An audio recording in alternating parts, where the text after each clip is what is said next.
Hello दोस्तों, जय हिंद। स्वागत है आपका आपके अपने YouTube channel citizen judicial classes में। दोस्तों, मैं एडवोकेट शाह फैजल आज आपके साथ डिस्कस करूंगा सुप्रीम कोर्ट का अनोखा केस, जिसमें सुप्रीम कोर्ट ने एंसेस्ट्रल प्रॉपर्टी मींस दादी लाई संपत्ति को भी बेचने का अधिकार पक्षकारों को दे दिया है। ठीक, अपने आप में अनोखा केस, सुप्रीम कोर्ट का डिसीजन, जिसमें सुप्रीम कोर्ट ने कहा कि दादी लाई संपत्ति मींस एंसेस्ट्रल प्रॉपर्टी जो चली आ रही है उसे भी पक्षकार, कोई एक पक्षकार अगर चाहे तो वो भी बेच सकता है।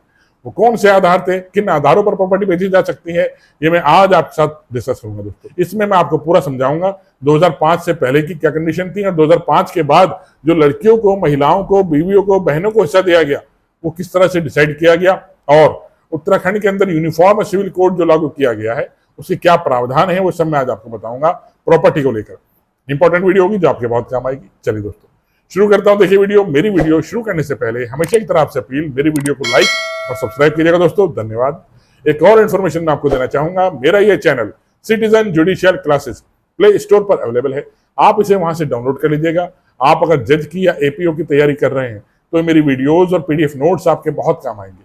वहां पर मैंने लॉ से रिलेटेड जितने सब्जेक्ट हैं उनकी वीडियोज और पीडीएफ नोट्स डाल रखे हैं जो आपके बहुत काम आएंगे। आपके घर का कोई सदस्य जज की या एपीओ की तैयारी कर रहा है तो उसे कहिए मेरा चैनल डाउनलोड करे। बहुत रिजनेबल प्राइस मैंने वहां पे रखे हैं जिससे आप उसे डाउनलोड करके उससे फायदा उठा सकते हैं। आप अगर आईफोन या आईपैड चलाते हैं तो इस वीडियो के डिस्क्रिप्शन में मैं अपनी क्लास एप्लीकेशन का लिंक डालूंगा जिससे आप उसे डाउनलोड कर सकते हैं। अपनी वीडियो पाता हूं। देखिए, पहले आप समझिए सेल्फ एक्वायर्ड प्रॉपर्टी क्या होती है और एंसेस्ट्रल प्रॉपर्टी क्या होती है। मीन्स दादी इलाही संपत्ति क्या होती है और स्वयं अर्जित संपत्ति किसे कहते हैं। दादी इलाही संपत्ति होती है जो आपके पास जनरेशन टू जनरेशन से होकर आती है, मीन्स एंसेस्ट्रल प्रॉपर्टी। 3 पीढ़ियों से होकर जो आपके पास संपत्ति आई है उसे कहते हैं एंसेस्ट्रल प्रॉपर्टी। अगली होती है सेल्फ एक्वायर्ड प्रॉपर्टी, मीन्स स्वयं अर्जित संपत्ति, जो आपने अपने नाम से स्वयं खरीदी है, जो आपने स्वयं अर्जित संपत्ति है उसे कहते हैं सेल्फ एक्वायर्ड प्रॉपर्टी। जैसे आपने पढ़ाई लिखाई करी, पढ़ाई लिखाई करके आप जज बन गए, एपीओ बन गए या डॉक्टर बन गए या इंजीनियर बन गए, उसके बाद आपने अपने पैसे से अपने नाम से प्रॉपर्टी खरीदी है, वो आपकी होती है सेल्फ एक्वायर्ड प्रॉपर्टी। उसमें सिर्फ आपका, आपके घर वालों का हिस्सा होता है और किसी भाई बहन का आपका उस संपत्ति में हिस्सा नहीं होता। सुप्रीम कोर्ट का ये केस जो मैं आज आपसे डिस्कस करूंगा, इसके थोड़े फैक्ट्स देखिए।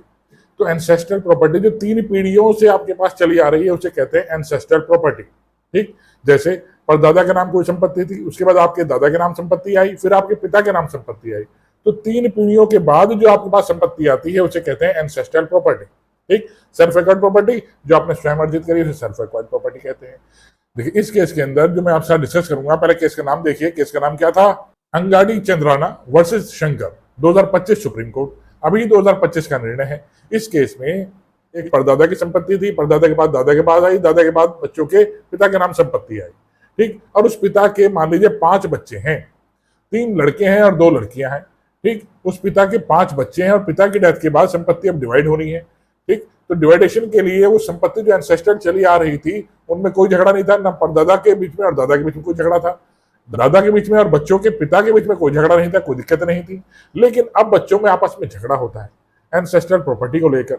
लड़के कहते हैं संपत्ति हमारी है, लड़के कहते हैं सारी संपत्ति मैं क्या बेचूं। तब एंसेस्ट्रल प्रॉपर्टी का आपस में रिश्तेदार बैठ के, 5 बच्चे होते हैं, 5 को शेयर इक्वलेंट डिवाइड कर देते हैं 1/5 के हिसाब से। इन्हें कहते हैं आपस में जो हिस्सेदार थे को पार्टनरी। जैसे 3 लड़के हैं और 2 लड़कियां हैं, 5 बच्चों को इक्वल संपत्ति जाएगी। 2005 से पहले लड़कियों को संपत्ति में हिस्सा नहीं मिलता था। हिंदू उत्तराधिकार अधिनियम में 2005 के संशोधन के बाद लड़की को भी पिता की प्रॉपर्टी में समान हिस्सा मिलेगा पुत्र के बराबर। ये प्रॉपर्टी सहदायिकी के हिसाब से प्रत्येक सहदायिक में 1/5 के हिसाब से 1/5 के हिसाब से डिवाइड होगी। अब 5 बच्चों को 1/5 के हिसाब से शेयर डिवाइड हो गया, कोई दिक्कत नहीं है, आपस में शेयर डिवाइड हो गया। लेकिन एक पुत्र होता है, सबसे छोटा पुत्र, वो अपनी संपत्ति किसी एक्स को बेचने जाता है और 4 हिस्सेदार मना करते हैं, नहीं हम आपका शेयर बेचने नहीं देंगे क्योंकि ये तो एंसेस्ट्रल प्रॉपर्टी है। अब ये केस सुप्रीम कोर्ट तक पहुंचता है। सुप्रीम कोर्ट कहता है नहीं, जब शेयर डिवाइड हो गया, प्रत्येक पक्षकार का अपना अपना शेयर डिवाइड हो गया, उस छोटे बच्चे का शेयर भी वो अपनी संपत्ति चाहे अब जिसे बेचे बेच सकता है, उसे और पार्टनर और हिस्सेदार संपत्ति बेचने से रोक नहीं सकते। तो इस तरीके से एंसेस्ट्रल प्रॉपर्टी को भी बेचा जा सकता है जब बंटवारा पक्षकारों में बीच में हो जाता है। सुप्रीम कोर्ट ने अपने इस केस में स्पष्ट कर दिया। ठीक, अब बहन अपना शेयर किसी को बेचना चाहती है, बेच सकती है, कोई दिक्कत नहीं, भले ही वो एंसेस्ट्रल प्रॉपर्टी में उसका शेयर आया हो। दोस्तों, अब देखिए, उत्तराखंड में यूसीसी लागू हुआ, यूनिफॉर्म सिविल कोड लागू होने के बाद इसके अंदर भी मुस्लिम समुदाय में जो पहले लड़की को हिस्सा मिलता था उसका 1/3 हिस्सा मिला करता था पिता की संपत्ति में। लेकिन अब लड़कियां मुस्लिम समुदाय में भी बराबर की पार्टनर होंगी, बराबर की हिस्सेदार होंगी, पुत्र के बराबर। जैसे एक पिता के 5 बच्चे हैं, 3 लड़के हैं और 2 लड़कियां हैं, तो 1/5 के हिसाब से ही मुस्लिम लॉ में डिवाइड होगा उन सबका शेयर, पिता की संपत्ति दोस्तों। ठीक, लेकिन मुस्लिम लॉ में इतिहास काल से ही मिलता आया है, शरीयत के अकॉर्डिंग पिता की संपत्ति में मुस्लिम लड़की को भी मिलता आया है शेयर, लेकिन अब इक्वल शेयर मिलेगा, इक्वल हिस्सा मिलेगा। जितना पुत्र को मिलता है वही पुत्री को भी शेयर मिलेगा दोस्तों। इस तरीके से मैंने आज आपको बताया, सुप्रीम कोर्ट ने स्पष्ट डिसाइड कर दिया, जब संपत्ति एंसेस्टर प्रॉपर्टी होती है और हिस्सेदारों में बराबर रूप से बांट दी जाती है, तो जिन हिस्सेदारों के हिस्से में संपत्ति आई है वो संपत्ति को चाहे बेचें चाहे कुछ करें, उन्हें कोई पक्षकार दूसरा पक्षकार रोक नहीं सकता संपत्ति किसी को ट्रांसफर करने से। ठीक दोस्तों, चलिए आशा करता हूं मेरी वीडियो समझ में आई होगी दोस्तों। आइए इसे लाइक और सब्सक्राइब कीजिएगा, और जो मेरा चैनल प्ले स्टोर पर है उसे डाउनलोड जरूर कर लीजिएगा, उससे आपको बहुत फायदा होगा। जय हिंद दोस्तों, धन्यवाद।